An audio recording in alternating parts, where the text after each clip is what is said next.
ही गोष्ट आहे देवळी गावची। येथील लोक साधे, शांत आणि एकमेकांना मदत करणारे। आज सकाळी रामू मार्केटमध्ये आया गया करता आला होता। घरासाठी 2-4 वस्तू घेतल्या आणि एका ठिकाणी बसून थोडा आराम केला। रामू सामान ठेवून बाजूला बसतो। इतक्यात त्याला मित्र भेटतो, ते दोघे बोलतात आणि बोलता बोलता रामू घरी निघून जातो। रामूला कळतच नाही की त्याची पिशवी तिथेच राहून गेली। रामू घरी जातो। बायको, सामान कुठे आहे? रामू शांतपणे चेक करतो आणि हातात काहीच नसतं। रामू, अगं, पिशवीच नाही आहे। मी मार्केटमध्ये विसरून आलो बहुतेक। बायको, काय रे, तू असं विसरायचं माणूस? जाऊन शोधून ये। रामू थोडा दमलेला पण शांतपणे निघतो। संध्याकाळचा शांत माहोल, काही लोक चहा घेत बसलेले। रामू टपरीवर बसतो। टपरीवाला, काय झालं रामू? चेहरा का पडला? रामू, अरे, मार्केटमध्ये पिशवी राहून गेलीये बहुतेक। टपरीवाला शांतपणे म्हणतो, अरे चिंतेचं काही नाही, आपल्या गावात चांगली माणसं आहेत। कोणीतरी सापडलेली वस्तू पोलीस स्टेशनमध्येच देतो। रामू, हो का, मग मी पोलीस स्टेशनला जाऊ का?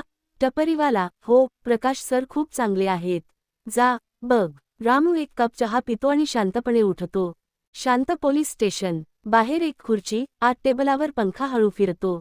रामू शांतपणे आत जातो। कॉन्स्टेबल प्रकाश सिंह बसलेला। रामू, साहेब, माझी एक पिशवी हरवली आहे, कदाचित मार्केटमध्ये विसर झाली। प्रकाश, काय होतं त्यात?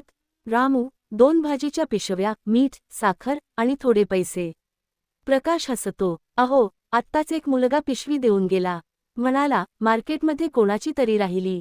रामूच्या चेहऱ्यावर लगेच हसू येतं।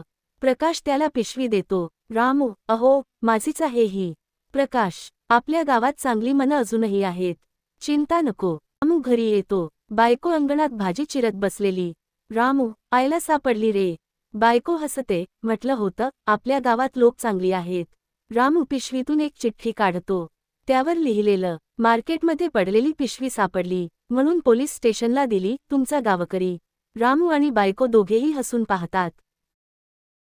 रामू परत टपरीवर येतो। टपरीवाला, तर मिळाली का पिशवी? रामू, हो रे, आणि एका चांगल्या माणसामुळे। टपरीवाला, आपलं गाव असाच आहे, थोडं हरवलं तर सगळे मिळून शोधतात। सगळे शांतपणे चहा पीत बसतात। नॅरेशन, कधी कधी छोट्या छोट्या गोष्टी आपल्याला आठवण करून देतात की जगात अजूनही चांगली माणसं आहेत। तुम्हाला ही शांत, साधी गोष्ट आवडली असेल तर लाईक, शेअर, सबस्क्राईब करायला विसरू नका।